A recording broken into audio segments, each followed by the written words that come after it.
Hello and welcome to the Last Word on Spurs. We hope you're keeping all very safe and well. Thank you so much for joining us for our midweek edition of the Last Word on Spurs. Obviously, we haven't been here since Monday, and it feels like a lot has happened since Monday night. So we're looking forward to talking all things Tottenham ahead of the final game of the Premier League season, and what a season it's been.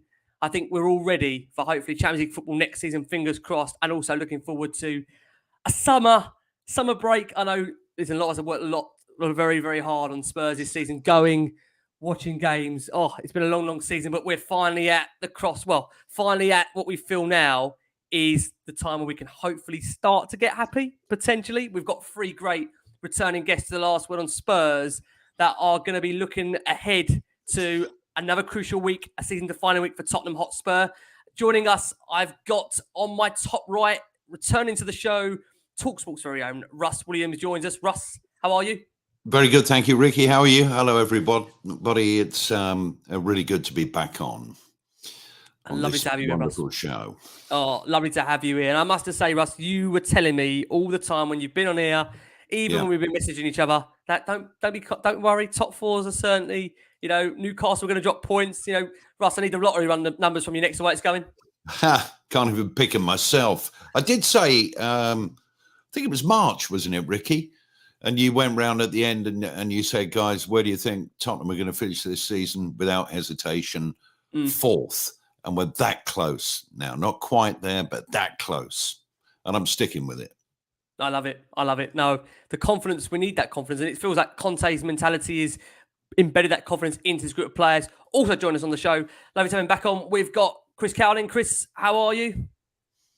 Buzzing, Rick. Buzzing. It's been the perfect week, and I can hear that Champions League music already. Oh, I'm waiting to 5:45. Right, we had the discussion off air that I still, through Spurs and my worry, and I think the best image to depict of this is that one of Hassan Hootel where he goes to celebrate, then tries to calm himself down before, just in that moment, just trying to unleash joy. Only because Spurs, we've been here before, been here again. I said off air, I've had to mute my own group with my mates. A lot of Lagunas in there, and I'm just trying not to bite until 5:45 on Sunday evening. Then I will go through them, and I think they know what's coming. But we have got a world-class manager in Antonio Conte. We will get over the line on Sunday. We will be in the Champions League, and as I said, I cannot wait to hear that Champions League music back at the Tottenham Hotspur Stadium. Fantastic, I love it. And joining Chris and Russ tonight, we've also got Jamie Brown over at the Daily Hotspur. Jay, what time to come back on the show? How are you? I'm all good. Just one thing quick.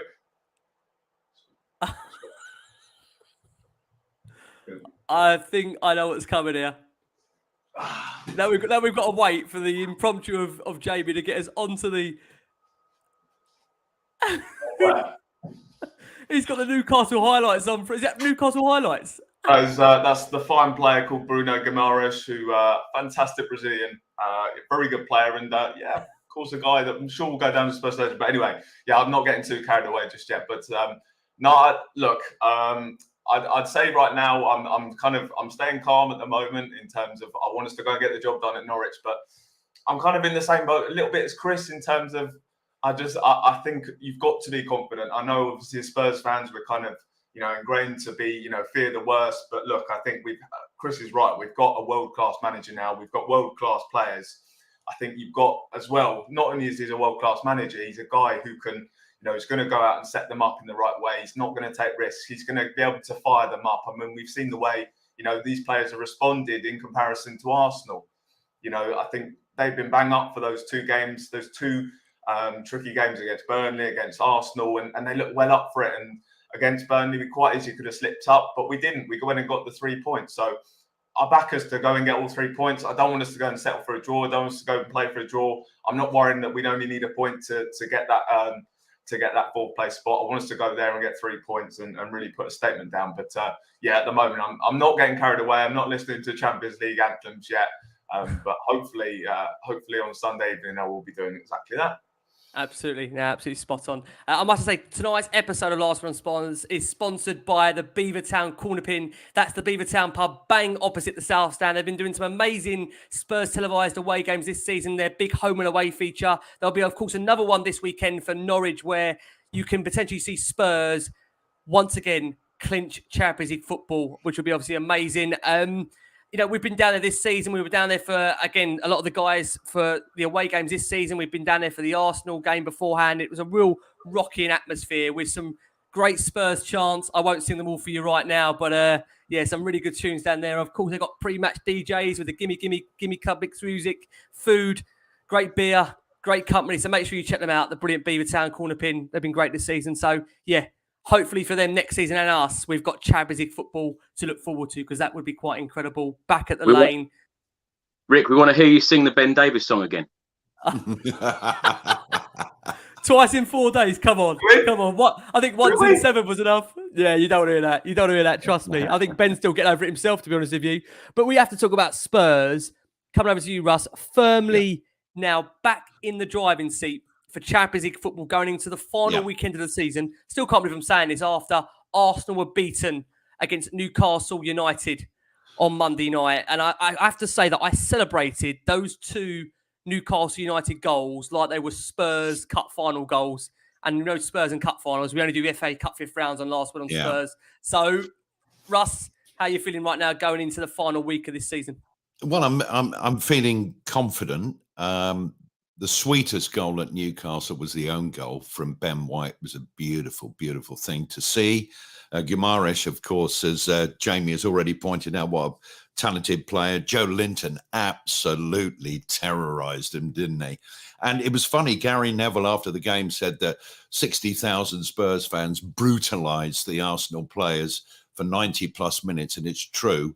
What an atmosphere. But the Newcastle fans said about it pretty much the same, didn't they, from the off in that game? And it was great. And I think where we're benefiting and they're not, hopefully, and we do make the Champions League, is these little atomic habits, the things that Antonio Conte will get our players doing every day, relentlessly drilling in what he wants to them. And that's why we've seen, I think, an upturn since he's obviously turned up at the club, certainly after 4 or 5 games under him. And I think Mikel Arteta doesn't exercise atomic habits at all, because he changed the formation for the game at Newcastle. Why would you do that? When you've done okay and actually you're out in front if you win the game, but, okay, injuries, we all have them. But I think Conte is just another level. I think he's schooled Arteta and quite a few other Premier League managers, and even the very best of the best will be worried about him if we get in the Champions League, because it opens up, and I'm sure everyone watching would agree with this, it opens up tremendous possibilities if he gets the money of people who can come in to the football club. So it really is all about, as Jamie and Chris is very confident, and that's fine. I'm not unconfident at all, but I'm a bit with Jamie and you. I'm not saying a word until the job is done. I do expect it to get done, and I hope it's not going to be a nervy afternoon where Pookie has a swan song at Carrow Road and we're 1-0 down after 10 minutes, and then, we'll come back and get a result. But I don't want it to be that sort of game. Jamie said, and he's quite right, let's make a statement, and rub their noses in it a little bit, which is nice. It's really nice. I agree. I'm not one to be doom mongering, but we have to remember the last time Spurs played a relegated side. Newcastle United. We can't forget. 5-1 was it? 5-1. There was. I did see that on Twitter actually, but I think the last time we did play a relegated side was Hull, wasn't it? I thought it was, and we beat them 7-1. Was it not when Harry Kane won the Golden Boot? I think I did see that. Okay, so we've had one in between. I'm not gonna lie. That Newcastle defeat. The same. You just hope for the same, because that was an away match as well. And in that game, I think Harry Kane, he picked Lukaku to the Golden Boot, I think it was. So I mean that would just be the icing on the cake, wouldn't it, on the weekend if Son was to go and get the Golden Boot. So I think that would be amazing if that happened. Yeah, no, I agree. Chris, coming over to you. Obviously, of course, after that weekend win, a slender 1-0 win over Burnley, and obviously Arsenal's result on Monday night, Spurs still have that 2-point cushion heading in to that final day of the season. Destiny in our own hands. You've already kind of said quite buoyantly in the intro, you expect us to get the job done. Yep, absolutely. Was you surprised by that Arsenal performance up at St James's Park on Monday night? No, not at all. Not at all. We played extremely well on Thursday night. I wasn't at all surprised that Newcastle beat them. Thinking about this Norwich game at the weekend, we only need a draw, and then we will go into the Champions League on goal difference. Now, come on, we're all going to get at least a draw at Norwich City. I'm going to go for a 4-0 win. I know you're going to probably ask for predictions later, but I'm going to go now. I reckon we're going to win 4-0, win the game very comfortably. Min Son will grab a couple. He will get the golden boot. I'm extremely confident because, Antonio Conte, as Russ just said, this manager is world class. He has transformed this Tottenham Hotspur team and this squad. Thinking about this season, going all the way back, Nuno Espirito Santo, what a transformation in this squad. He's come out and said that it would be like winning the Champions League by getting in the Champions League for next season. He's done it extremely well. He's got every single player playing. He's improved every single player throughout his Tottenham Hotspur team. I absolutely adore the guy. I cannot speak more highly of the manager that we have. I'm very excited going forward. This season for me was all about progression and direction, and we have progressed. We've gone in the right direction. And, when you think that in the January transfer window, we only signed 2 players, which at the time people thought we've just signed 2 Juventus rejects and we've offloaded a number of players and we were very thin. Look what he has achieved with this team. So I'm very excited going forward with the transfer window as well. But I am really, really confident for the weekend. And, particularly after the week that we have had, in the manner that we beat Arsenal, in the manner that we beat Burnley, 2 clean sheets as well. The team is absolutely buzzing at the moment, and everyone is playing with a smile on their face. The end of season presentation at the Burnley game was so nice to see.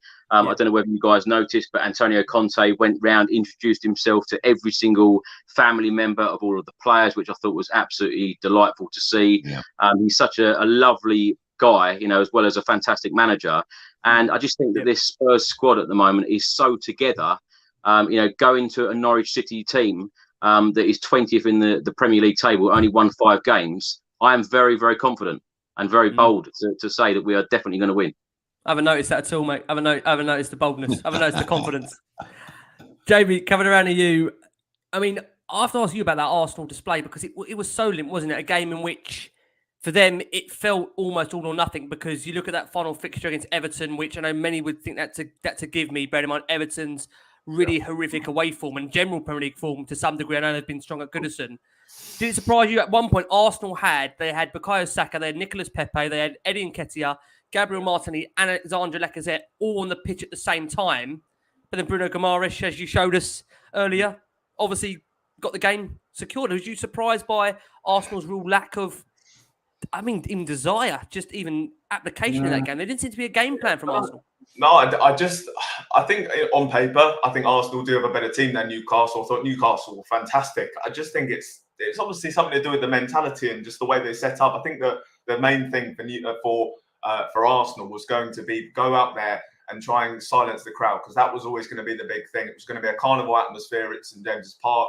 Of course, they've still got the opportunity, or I don't think they're going to do it quite, but to finish in the top half. So there was still something to play for Newcastle. So it was going to be and then of course they avoided relegation, the excitement of next season for them. It was going to be such a carnival atmosphere. And do you know what? I think a couple of games ago, I was really looking at the kind of the fixtures and maybe the build-up to the North London derby. And you kind of thought, okay, we're facing Liverpool, they're facing Leeds. We could go into that North London derby well behind. But I don't know, I just looked at that Newcastle game and I just felt as though that was going to be a real difficult test for them because we saw them go to Palace and we saw them drop points. And, they obviously got a manager there that's slightly inexperienced in terms of knowing how to, keep the team calm. And they just did not look calm at all. And I think that's what you got to give great credit for at Spurs. I don't think it was kind of a stellar performance against Burnley, but we had such an unprecedented turnaround. And we went and produced a professional performance like that, and then you see otherwise. You go and look at Arsenal; it was kind of really the opposite. So, I think as Chris said, there is a kind of a real family feel to this Spurs side at the moment, a real togetherness. I mean, look, even the players that are coming in as well are really doing their jobs. I think Davinson Sanchez and maybe Joe Rodon as well could, come in and think, well, I've hardly been given a chance this season. But they come in and, they get, Davinson Sanchez has performed 2 great performances against Burnley and Arsenal. We've seen Joe Rodon come in and do a decent job when he was called upon. So even like the fringe players are pulling together as well. So I just think there's a great feel about this squad at the moment. And the thing as well, I look at maybe some of those starting 11s from Spurs, and there's times at Spurs when a lot of those players, you think Spurs fans would have been happy to see the back of them, but now Conte's getting the best out of Eric Dyer, he's getting the best out of Ryan Sessegnon. Even Emerson Royale, I'm not saying he's the answer, but he's doing a job.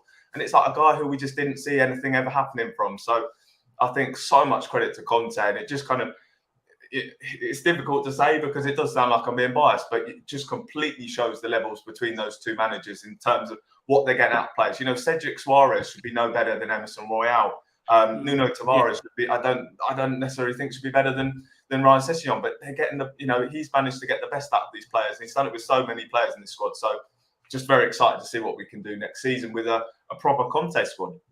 Yeah. Can I just say, Rick, that this past week really shows who should be playing Champions League football and who should be playing Europa League football. It really does. Yeah. That term Spursy that I absolutely hate. Arsenal have really been arsey this week, and they have completely arsed it up. So that's all I can say on that matter. Yeah, Russ, I haven't actually asked you your opinion on that. The difference between the two clubs. When you look at Arsenal, the fact that they had it under their control for quite a considerable amount of time, and Spurs, to be honest with you, I've always thought Spurs have had the better individual players, but I'll be honest with you, there was a time in the season where Arsenal looked a lot more together as a team, as a unit. But obviously, we've seen over the past, week, the North London derby really rattled Arsenal. Just the occasion, the result, but that week in the build-up to Newcastle, you could just tell there was actually a hangover within that game. The players just couldn't refocus for that. Is that just down to there being a young squad, a rookie manager there that haven't been there and done it? Apart from I think so. I mean, I don't really care about Arsenal, if I'm honest with you. But, if I have to talk about them briefly, I do not believe that their manager, looking at it independently, not with the Spurs hat on, I don't think he's good enough for them. Patrick Vieira, I think, will be the next Arsenal manager pretty soon, I would have thought. This is going to completely blow them not getting into the Champions League if that is what happens. Especially with Spurs also, Russ, being the club that's going to take that place, right? Exactly. And it was such an important North London derby for us. And the fans were magnificent. The players were magnificent. And the manager is double magnificent, if you like. And we got through it, and how we did it. It was fantastic. For Arsenal going forward, well, they need some experience, and we need a little bit of youth, I think, in our squad. If you look at the average age, we're quite old for a Premier League team, but, age and experience go together. But it's who comes in the summer for me. The mentality, I think, is beginning to change for Spurs. I mean, the fans, we accept failure, but we expect glory. That is what being a Tottenham fan is all about. Arsenal just expect glory and are constantly disappointed. And long may that continue, frankly. But I think that if we get to the Champions League, Conte will stay, although I've mentioned this before, Ricky, and I think I mentioned it to you, Chris, as well. If Daniel Levy says here's a big wad of money, Antonio, and he'll be aware of the feeling of the fans towards Conte. I mean, we all love him, don't we? Because we know he's that good. Yeah. He's going to want a commitment from Antonio Conte. And as long as Antonio gets the money and commits to the club longer term, I think the future looks really, really good. This Conte is not Ronald McDonald, Mr. Happy going around meeting all the players' families and what have you. He's also a really, really focused, ambitious man who will not tolerate messing about. And I think it would be unforgivable if the club... I think if they were to give him the money, though, I mean, you then look at it. You have the Champions League football. You're living in London. You've got those training facilities. You've got the stadium. You've got Harry Kane. You've got Heung-min Son. I mean, that almost makes Spurs one of the most exciting projects in the world. And then not to mention the fact that Spurs are a club that haven't won a trophy before. And of course, I think Conte, he's done an amazing job. If you look at his record in previous clubs, he's done an amazing job in terms of turning clubs around. I think when he was the first, won the league title with Juventus. The season after they came up from Serie B, he won Inter Milan's first league title in 10 years. took Chelsea from mid-table. The next season, they won the Premier League. And he took an Italian side that was really struggling for a couple of years, and I think took them to the semi-finals of the European Championship. So he's a manager that's kind of shown that he can kind of take clubs from, being at a very low point to a very high point. So it's almost a perfect project for him, and it's such an attractive project for him as well, because as I mentioned, with all those factors that I just mentioned earlier, I think everything is in place there. I think just if they give him that money, then I think he will. He'll certainly be committed. And of course, if we do get over the line against Norwich, which I'm sure we will. Yes, hopefully. We're going to come on to Conte a bit more in a second. I just want to ask you, Chris, the difference between Arsenal and Tottenham for you. Barring, and I have to say this because I know you've been very confident. 3-0, that's the difference. I know that's a difference. Barring obviously a 16-goal swing on Sunday, which I want to say is practically impossible, but Spurs are involved in proceedings here, right? So I don't think we should ever write anything off. As much as it's highly unlikely, if that was to happen, we'd have to question, some match fixing, right? If that was to be the case, what's been the massive difference between the two sides, Chris? Has it just been Antonio Conte that's got Spurs over that line, or is it anything more between the two? I think the most important thing is this business end of the season. I think that we have just delivered, and Antonio Conte, as I said earlier, he's transformed this team. As Jamie said, getting the best out of players like Eric Dyer.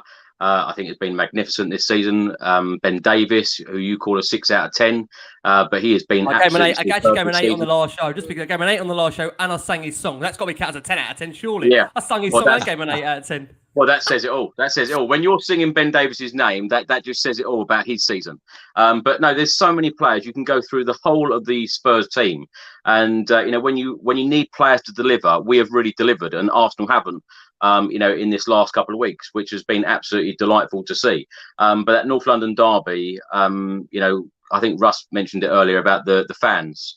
Unbelievable. What an experience that was, being in that stadium. I've gone to every single home game since the stadium opened, and that was probably the best, even topping, the Champions League nights there. That was incredible atmosphere. And, to have that experience and to get the fans back in the players in the manner that they did, there was no doubt that we were going to win that game. But we have just been so much better in this business end of the season, and the time when we need to deliver. And that's what I think is going to be the difference under Antonio Conte. I've said on this show many times before, I hate the term Spursy. It's time to now deliver.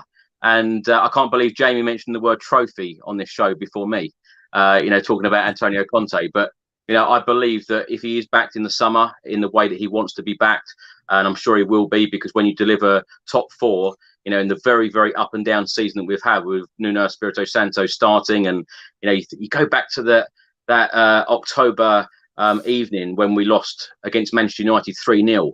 To now feeling the way that we do going into the last game where we can secure Champions League football, it is just such a huge turnaround. So, as I said again, I'm super excited about Antonio Conte and the future at Spurs, because hopefully the happy days are back. And I'll say it again, the Champions League music, I can hear it. I think the other significant thing as well is, I remember back to last year as well, when the players did. Well, the lap of honour. You compare it to this year's. I think there was a couple of fans in the stadium for that one.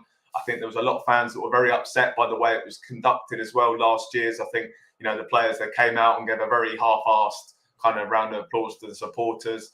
This year, you've got Conte kind of looking up at the big monitors in the same way that Poch did at the last day of White Hart Lane. And again, the whole feeling of the club is just like, I can't believe how far away it feels now. And you remember when we were booing the substitution of Lucas Moura for Steven Bergwijn as well. As Chris said, that was only back in October. So it's just unbelievable kind of how far we've come under Conte as well. And the stats back it up as well. I think the last 10 games or so, we've had like the highest XG. We've had the highest, I think it's the third lowest XG against as well. And then you look at the points we've collected. I think we're 3 points behind Liverpool since Conte took charge as well. So I just think everything kind of, just since Conte's arrived, I think we just have deserved that 4th place spot for sure.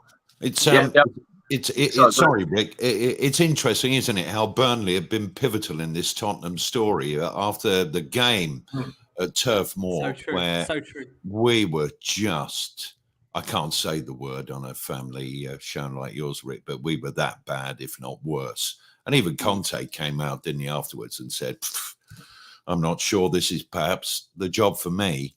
And then after that brilliant win against the other lot, I mean, it was a horrible game Sunday. I hated watching every minute of it. But, you know, the mentality, the game plan, and actually a little bit of the dark arts, a la Conte, got us through. And, you know, Burnley have been a real part, I think, of the story of Tottenham this season. And I hope they stay up, actually.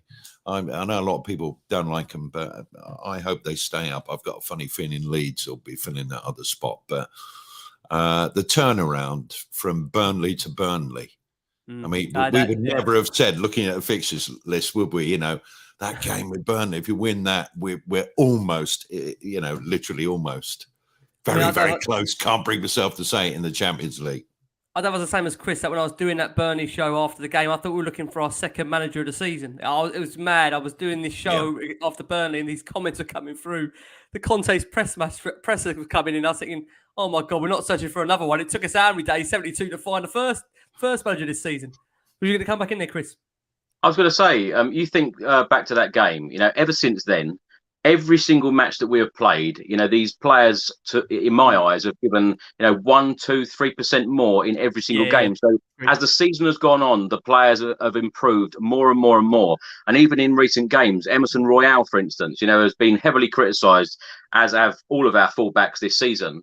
You know, when you look at the fullbacks, how they have all come on, you know, Emerson Royale playing with real confidence at the moment.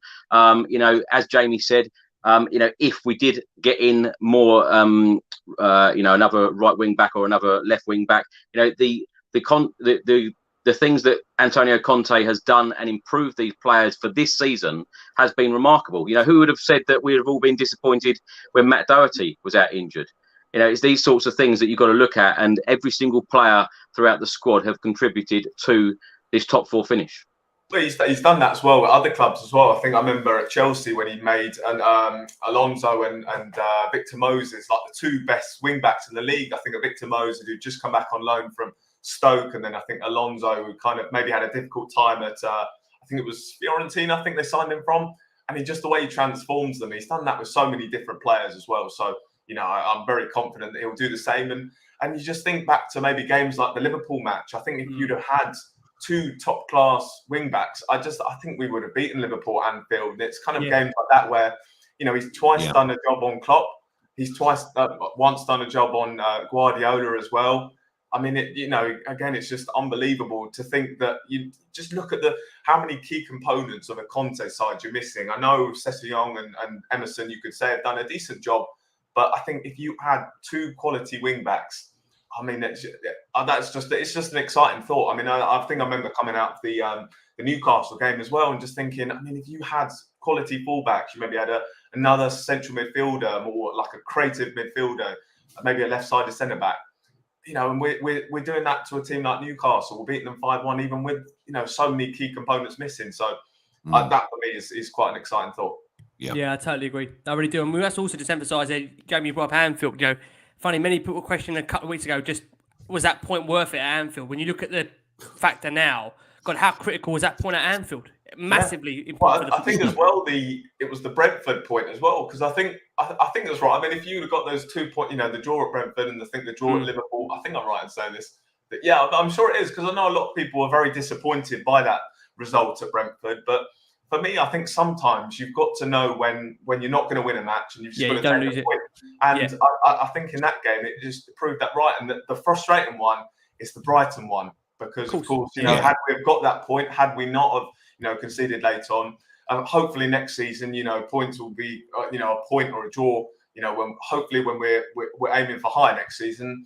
But I think this year it's just frustrating at times where maybe we could have, you know, played for a draw. So I think in that game against Brentford, you've got to give the team credit for not losing that one, because I think that was going to be a very difficult place to go. We're facing a Brentford side who were in banging form. So I know a lot of people were very upset by that one, but again, that was an important point in the end. So yes. Absolutely.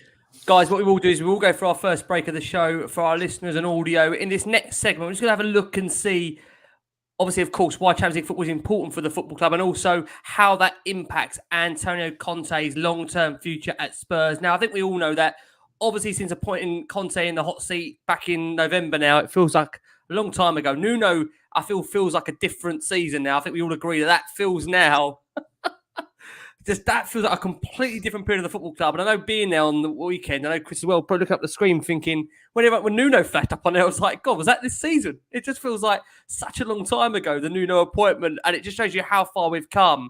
There was that period, as Russ mentioned, Burnley away, where Conte was almost, I feel like he was quitting on the spot. It was the most bizarre presser. And at that point, I have to say that I think we all feared the worst. But what we can see is since that period, as Chris, you referenced, there has been a steady progression with the players that have built into what Conte's believed. And we've seen a steady progression in the way the players have managed games. They've learned from their mistakes in what was a critical week for the football club.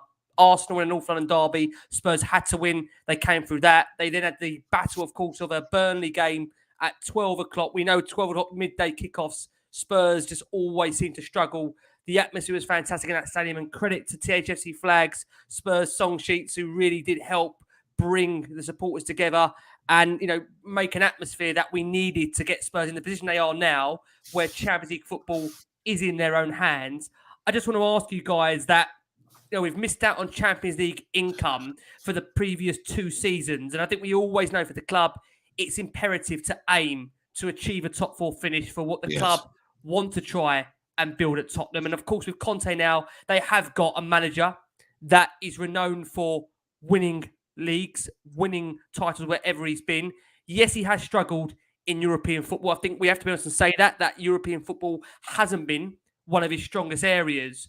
But what I want to ask you guys is that what do you think it is going to take for Conte to commit long-term to the project in terms of finances, in terms of reassurance? And how do you see, Russ, that conversation heading into the summer with Paratici, with Daniel Levy, of course, providing we do get the right result on Sunday and Spurs do secure the top 4 finish? Well, I think if Tottenham make the Champions League, we're all praying for it. Even statistically, it's highly likely.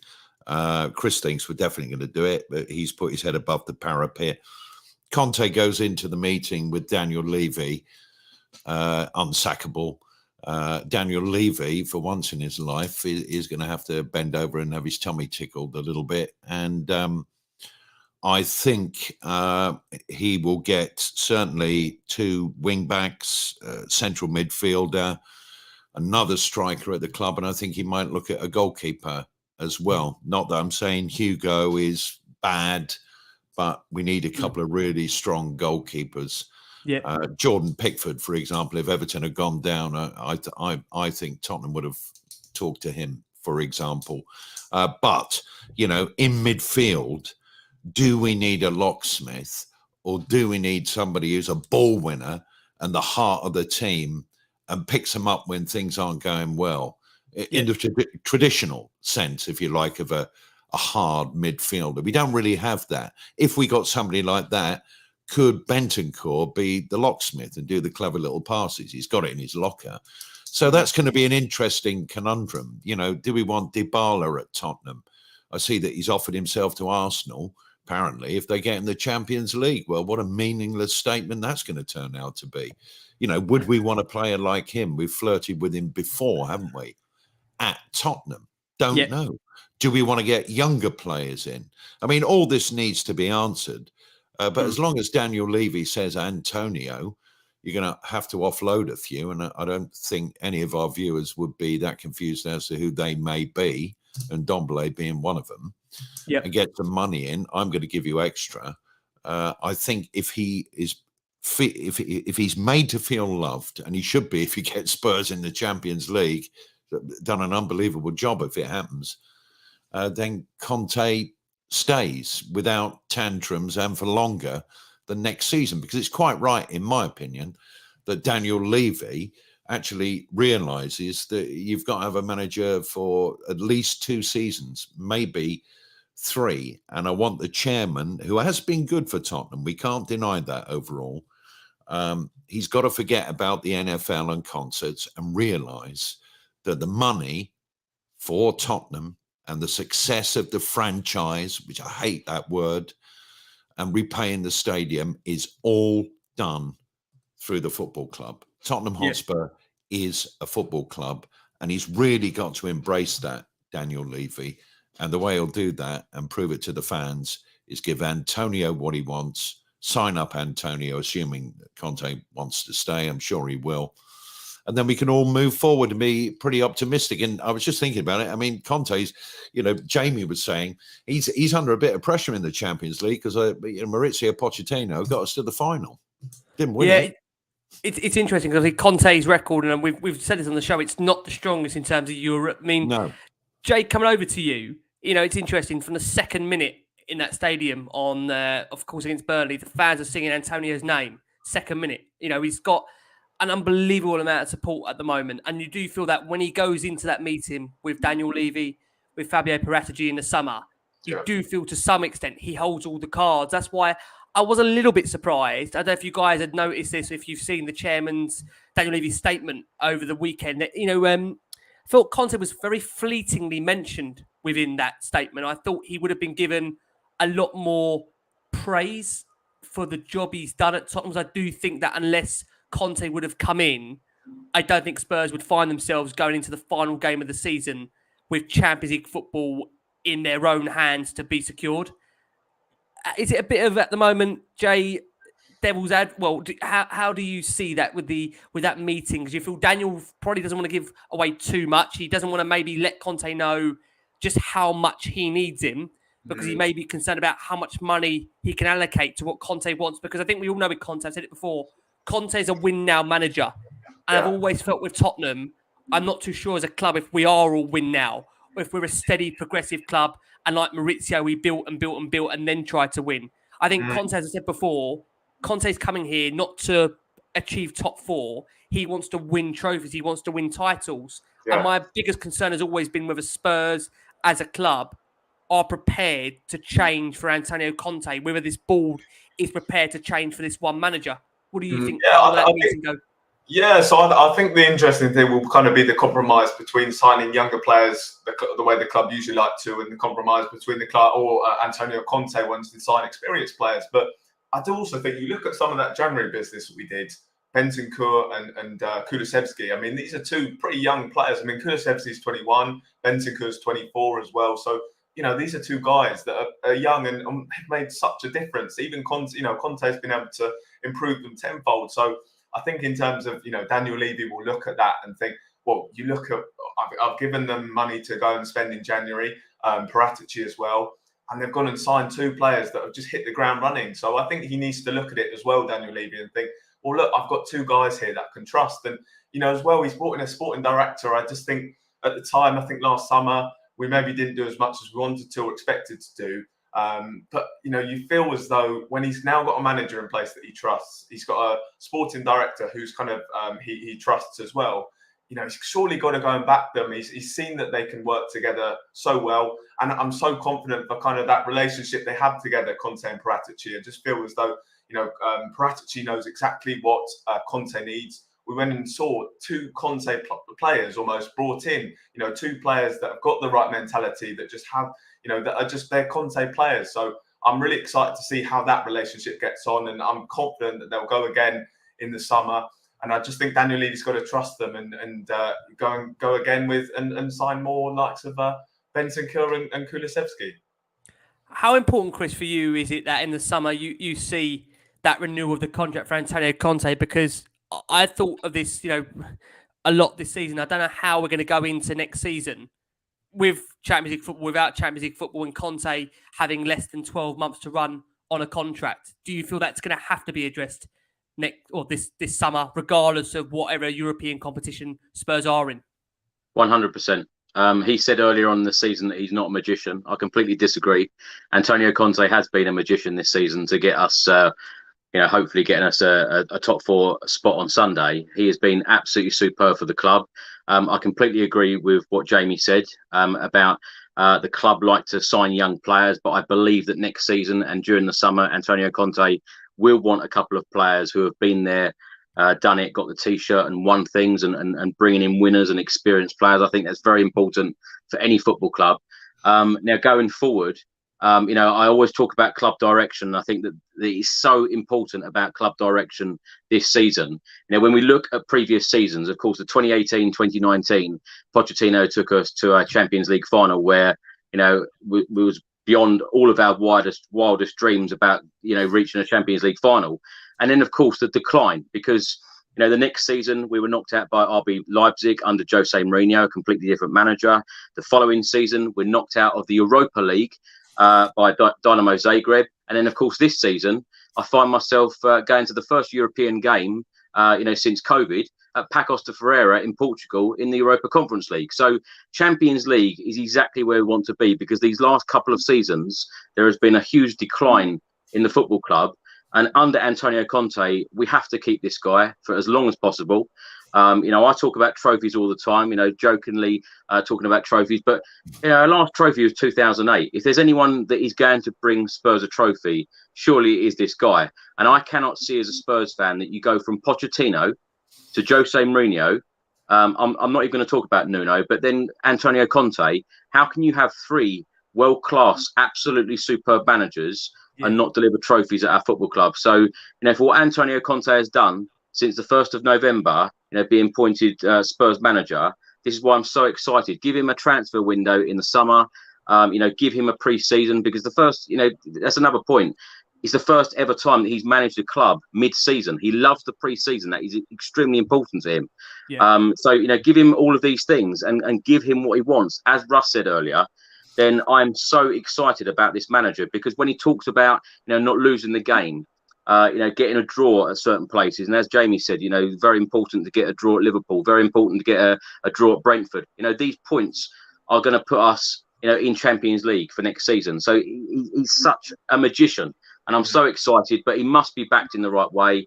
I believe that we need to really concentrate on the bench as well, because, had we had injuries in the last couple of months, we would have really struggled. Particularly that there's a new rule in the Premier League next season, about 5 subs. So that's extremely important as well. But ultimately, if we all ask ourselves the question, what is Antonio Conte here for? It is to win things. He is not here. He said himself, he's not here to finish 6th or 8th or whatever. He's here to put trophies in the cabinet. And it's funny, Conte reminds me a lot of Pochettino. That togetherness is back. He is a serial winner, as the comment says on screen now. He's won trophies everywhere he's gone. Yes, people could say that about Jose Mourinho, but this just feels so different. This feels so different. Like, everyone's got a smile on their face. Everyone feels differently about the club at the moment. And it just feels like real exciting times ahead. So this guy needs to be backed in the best way possible in the summer.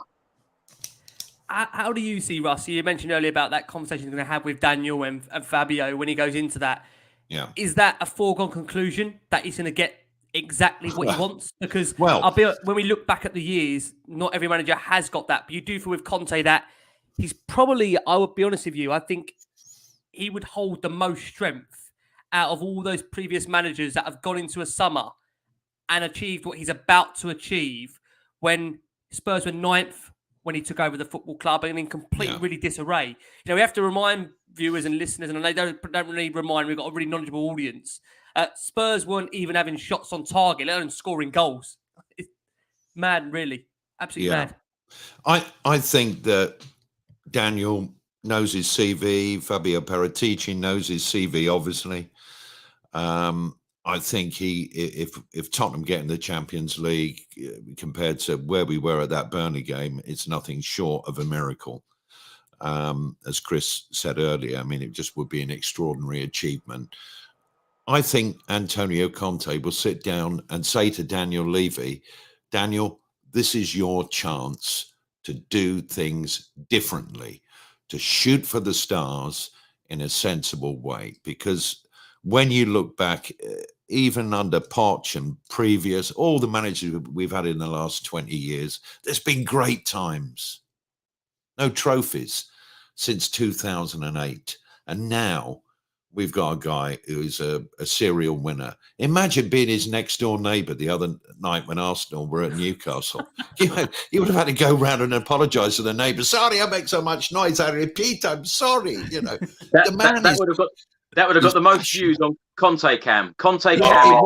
Absolutely. Yeah. I think that he has to make it so clear to Daniel Levy the direction of the football club that Chris was talking about and giving his views on has to be different. And that is exactly as Jay said. Yes, we want some young players. We've got to bring in some experience, and we've got to do it the Antonio way and give him some time, a couple of full seasons, and then hopefully some silverware will be coming along. Of course, it's not all one-way traffic. If he doesn't deliver, starts going wrong, we know that Daniel can say, thank you very much, good night, off you go, and there'll be somebody else. But it feels different this time, and I think the way that we go forward on the pitch with the squad, with a stronger bench. How many times have we heard commentators say, and how annoying is it that Alan Smith is always on our games? It winds me up so much. But anyway, they look at the Tottenham bench, say, great starting 11, but look at that bench. It's not really very strong. We now, with this squad of players that we've got and the addition, have to be in a position where first game of the season, they say, well, that's a great starting 11, but look at their bench, Tottenham, how they've come on. They mean business. And that, for me, that's what I expect. The other, just another thing I wanted to point out in terms of whether we will spend money, and I think one thing that's maybe been a bit unfair on Daniel Levy and the club, I know they get a lot of the time they get that they don't spend a lot of money, but I think Spurs actually have spent a fair bit of money. We saw that in the Champions League year when we spent nearly £150 million. I don't necessarily, for me, the problem hasn't been how much we've spent, it's been how we've spent it. I mean, that summer, I don't need to remind everyone that 2019 summer of how bad it was. Last couple of summers and transfer windows have been shocking. But then you look at kind of the difference. Maybe last summer's, I think, was maybe a bit of hit and miss. But we've had the likes of Christian Romero come in. And then, of course, we saw in January. So I think the club will actually spend money. And, of course, the last time we were in the Champions League, we spent £150 million in that summer. So I think the club will spend money. They have spent money in the past before. And, again, I think that Daniel Levy, he'll look at what they did in January, and I think he knows that there is real trust there. And if he is to get into that Champions League as well, from the position that we're in, I just think that everything will point towards Daniel Levy spending. And I know a lot of people will be shouting through the screen, he doesn't spend money. But I do think they do spend money. It's just been how they have spent it. And now he's got a sporting director in place. He's got the manager in place. And I'm really confident for this summer, and I know we always say that, but I genuinely am confident for this summer. That should be the difference, though. Fabio Paratici and Antonio Conte, their relationship, that should be the real difference, because Fabio's doing all of the scouting and looking at all of the potential signings. Antonio Conte is constantly speaking to him every single day. I am so excited about that relationship going forward. And as you've said, Jay, the recruitment hasn't been the best. And it's funny because in that summer, when we did spend all of that money, up to that summer, we hadn't spent a penny in 518 days. So you would have thought that the signings would have been better. Yes, we have spent money in the past, but they haven't been on the right players. But hopefully, with this new team under Antonio Conte, it will be different. I just think the relationship. Sorry, Ricky. I just think the relationship between those two. I don't think it was any coincidence that we saw Bentancur and Kulusevski come in and hit the ground running. I think that Paratici knew exactly what Conte needs in terms of the mentality. He knew those two players, Kulusevski and Bentancur, knew exactly what they're like, their qualities, their mentality. So, and I just think he knew exactly right players for Conte. So he knows Conte so well. He's been successful with him in the past, and I really think he'll do the same again at Spurs. How common are you, Chris? We talk about business being done early. Do you think they're already, Chris, in the process of identifying players now? Because you would think that's the point of obviously Paratici being there to oversee, like we've said, recruitment, that the club are already actively working on players. We're hearing links, of course, likes of Christian Eriksen, Paulo Dybala. How important is that, Chris, that we see intention and ambition from very, very early on? I remember Luka Modric, for example. We had Modric signed up very early on in the summer before he came to the club. Is that what you'd like to see? The club showing that from the very early off-season to have players lined up. So we're not in that situation where we come, as we know, it's going to be early this season. We're going to start in the first week of August as opposed to the second week of August.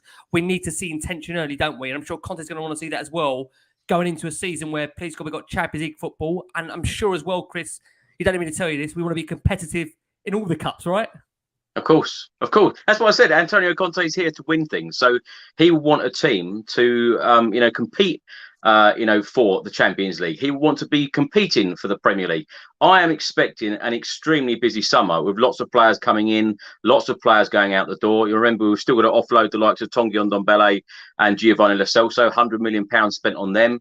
But in answer to your question about how early these deals are done, I think that we have to change as a football club in that regard.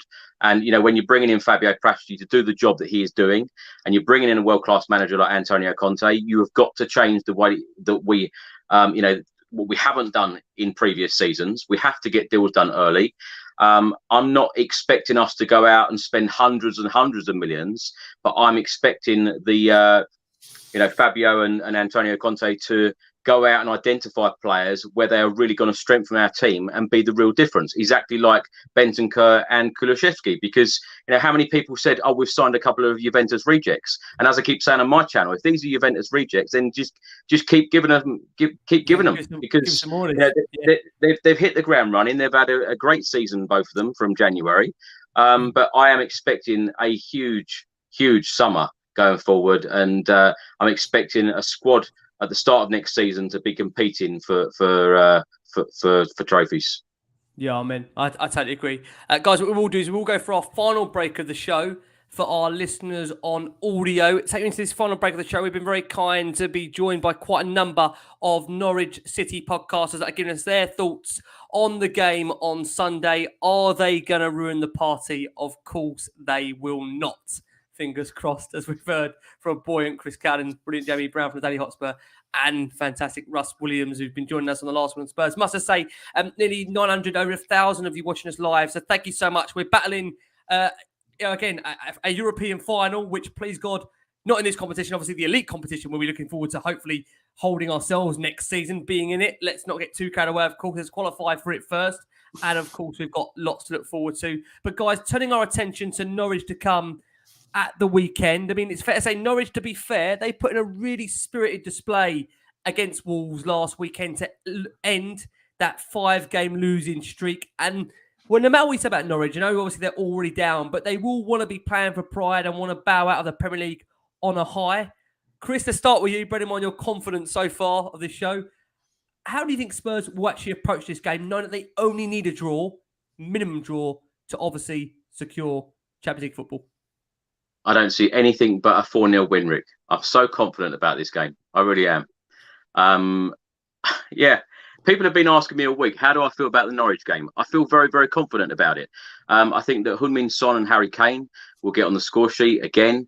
I think that we will have a fantastic performance. I think that the away end will be absolutely buzzing. I cannot wait to go up to Carrow Road at the weekend, and really looking forward to the game. But I cannot see anything but a win. We're on such a high at the moment. We want to finish the season on a high. We want to finish the season in fourth spot. Heung-min Son will want that, the golden boot as well. It's a huge day for the football club, and it will be one hell of a celebration in that away end when we clinch that fourth spot. And as I keep saying, I want to hear that Champions League music. I cannot wait. Yeah, no, listen, I do share optimism. I can't help but just want to get to 5:45, 5:47 on Sunday night, and then hopefully unleash with joy. Fingers crossed. Russ, coming over to you. Just to put into context Norwich's season. So Norwich have won and drawn just 5 and 7 games respectively. They've lost the other 25 matches. Their goal difference is minus 56. They rank bottom of the XG charts with 31. And even then, they've underachieved that. They've only got 23 goals to their name. So anything to fear, Russ, apart from the word Tottenham? The only thing to fear is fear itself, as somebody once said. Probably not. But, I think we'll get the job done, whether it's 4-0, 0-0, 1-1, 2-1, 3-1, 2-2. I think we'll get the job done. We have to get the job done. Those days of being that word that you don't like, Chris, are over. This is the different future, and I think, and I hope Sonny gets a golden boot, because He's just such a lovely bloke, apart from a great footballer. And somebody said to me the other night, I don't know if this is true, if any of you know this, obviously he's done military service in South Korea. Yeah. I mean, he would be, if he was in the armed forces over there, not a footballer, in the special forces. He was that good. Yeah. And I think we saw a little bit of that on Rob Holding, didn't we? There you go. Life's cruel. But yeah, I think we'll get the job done. Norwich, they'll be away for a year and then they'll be back. They do that all the time. Yeah. And they'll probably put up a little bit of a spirited push here, there, and everywhere. Dean Smith is a proud man. They're a nice club. Delia will get on the sauce and get on the mic at half-time when they're, Chris, I hope you're right, 4-0 down. Who knows what's going to happen, apart from we'll get the job done. And hopefully Champions League next season. Well, if we get the job done, it will be. So I'm not saying a word to anybody who's Arsenal or in public, because it's a dish best served cold on Sunday, 5:47. Before I go over to Jamie, Russ, will you be keeping an eye at all on that Arsenal game, or are you solely focused on what's going on at Carrow Road? Be honest, honestly. Well, I share a house. My other half is a gooner. Very quiet on the sofa the other night, she was. I can bet. I was very quiet at the first game at the Emirates. In fact, I was furious, as we all were. Yeah, I mean, I will keep an eye on all of them. I think depends how Everton get on tomorrow. But if it doesn't go all their own way, they might have something to do. And mentally, Arsenal could have gone after our game and that result at Newcastle. They got suspensions, they got some injuries, and it could be a very uncomfortable afternoon for them. But as we know, never write their luck off, because they're famous for it. Yeah, no, I do agree. Jay, come over to you. I think looking at Norwich, if we're being honest in detail, I think the one player that potentially could pose a threat is Billy Gilmore, the Scotsman on loan from Chelsea. I think he's been their most potent threat. He's been the most successful creator in the Premier League from set pieces, free kicks, corners. He's pretty much been really one of their own attacking options. I mean, Timu Pukki, he's the team's leading assist maker with 3 to his name. Any concerns, Jay, going into Norwich? Should we be concerned? I mean, I'm trying to balance it out here. I mean, this should be a walkover, but it is Spurs. It's so difficult. No, there shouldn't be any concerns. I really think that Conte will set them up in a professional way. I don't think he'll allow for any mistakes. I think you can quite confidently say that. I'm sure maybe in a week's time I'll be clipped up and it'll be all over Twitter that I've been saying that Spurs are definitely getting Champions League. But no, I think you can genuinely. There's got to be confidence there. And do you know what? I think Russ made the point just there. I'm not convinced Arsenal will get the win against Everton either. And it's just because you look at the way they were at full time. I just think they were kind of mentally, that's going to be very, very difficult for them to come back from. And I know there's obviously going to be a lot of bias coming from me, but I just feel as though that's the mentality. The mentality is they were completely crushed after that game. That is such a difficult thing to get back up from. So that'll be interesting to see how they do get on at Goodison Park. But for Spurs, no, I'm very confident for this one as well. And it'll be interesting. I think Norwich, I'm going to sit back. I think they'll want to maybe try and put on a bit of a show for their supporters. I think, as we well know, that will usually play into our hands. We've always performed best when we've played against sides who come at us, Man Cities, the Liverpools, the Leicesters. We've smashed them all over recent weeks. And I do think we will do the same. And as much as you can say that, that the word, again, that Chris doesn't like, I think on this occasion, I think we can all go in being very confident of this one, that we will get the job done. And we totally deserve it as well. I mean, you look at the quality in that team as well. Christian Romero, that's a Champions League player. Harry Kane, Heung-min Son, Hugo Lloris. So many players in that team are Champions League players. They deserve to be playing in that Champions League. I mean, I've been watching some compilations of the season, and I'm just thinking, honestly, it would be an absolute travesty if these players weren't in the Champions League next year. They totally deserve to be in that competition. And I am confident they're going to get the job done against Norwich on the weekend. Okay, guys. Well, before we go for predictions, just a little bit of team news there. Matthias Norman a knock against Wolves for Norwich. So, I mean, he looks like he's going to miss the final game of the season. Norman is one of 7 players ruled out for Norwich. I really am putting I'm not trying to put knockers on here, but it does feel like it is. Russ trying to tell me to shush. I mean, from a Spurs perspective, Lucas Moura, we probably do expect Lucas Moura to drop out with Dejan Kulusevski coming back into that starting lineup at the weekend. I mean, Davinson Sanchez. I know there's been rumours that potentially Romero is trying to be fit for the game at the weekend, but you'd imagine, obviously, if Romero isn't going to make it, Davinson Sanchez will step in. Although I must say, there was a brilliant header from Joe Rodon in the last few minutes of that Burnley game. Don't underestimate how big that contribution was from Joe Rodon. It earned a massive bear hug from Antonio Conte at the end there. And a player that probably will feel unlucky that he hasn't had more game time this season. One that may probably look to move on. Shout out to Hugo Lloris as well, that we know Hugo is playing with illness. And listen, I think he's led the team like the captain he's shown all season in difficult circumstances. I know there's been times where some have questioned whether Lloris's ability is good enough. I think from a leadership perspective, he's been one of those players that have kept those guys on the straight and narrow. And I think we can all safely say for Lloris, if anyone deserves to win a trophy, Hugo Lloris, for what he's given to this football club, he deserves it, doesn't he, guys? Yeah, I mean, the thing as well, you've got to, I personally, that Burnley game, I think that was definitely potential for kind of being a banana skin game as well. It's kind of an unprecedented turnaround as well.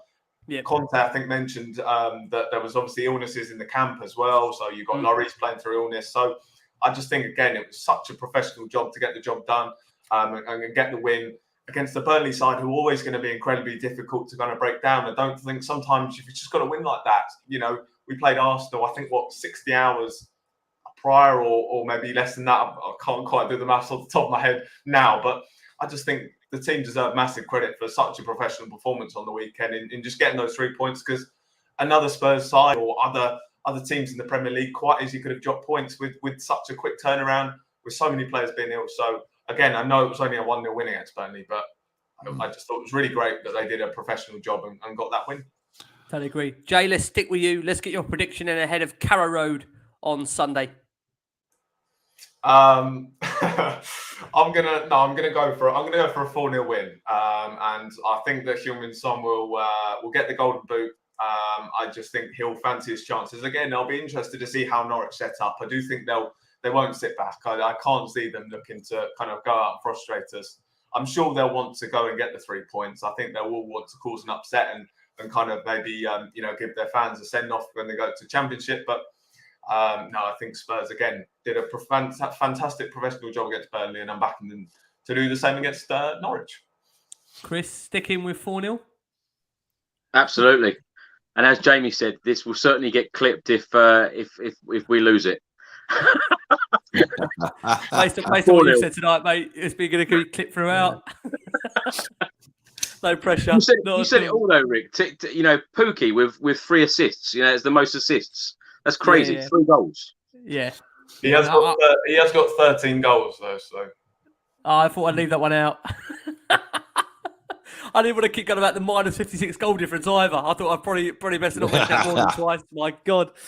No, I just hope that I really do hope for Heung-min Son's sake that he does get the golden boot, because he really deserved that. I think he's been the best player. I think he's been the best player in the league this year as well. I think he's been as well. We won't get the credit he deserves because he's not kind of up there competing for the title. But for me, I mean, he's been the player of the season. I mean, ridiculous record to not get any of those goals from penalties. I think it's unbelievable. I think Salah's got 4 or 5 as well. His goals have been penalties. I just think to do that without taking penalties is just like an achievement that should definitely not be overlooked. And for me, I think he should be winning Premier League Player of the Season for me. I don't need to tell you guys this, but I mean, even like, you look at the start of the season with Sonny, the whole Kane situation, the way Son stepped up in that Man City game, first game of the season, and you look back now, every point has been vital in this road to hopefully what's going to end in Champions League. Son's just got on with it. He seems to obviously adore playing for the football club. And I mean, if any player of that squad, we mentioned Hugo Lloris, I mean, Heung-min Son also deserves to be playing Champions League football, absolutely. Russ, let's come over to you. Let's get your prediction then ahead of the game on Sunday. I've got a feeling I know where it's going. Norwich ain't no Burnley. So Norwich 0, Tottenham 2, Son will get 1. He will get the golden boot. And 4th, I've got to stick with it, will be 4th. I love it. Fantastic.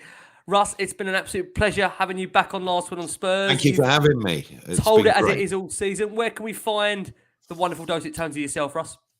Nation Radio tomorrow, DAB, online, on the app, via the website, all the ways that people listen to the radio now, 10 o'clock in the morning. And soon on Talk Sport with Spencer Oliver with a new series of Fight of My Life, the boxing. So keep you posted next time I'm on how we're getting on with that.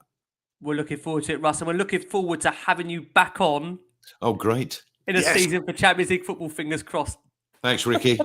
Thanks, Been a Jay. pleasure. Thanks, Chris. Been a pleasure. Been fantastic. Jay, been a pleasure having you back on Last Word on Spurs.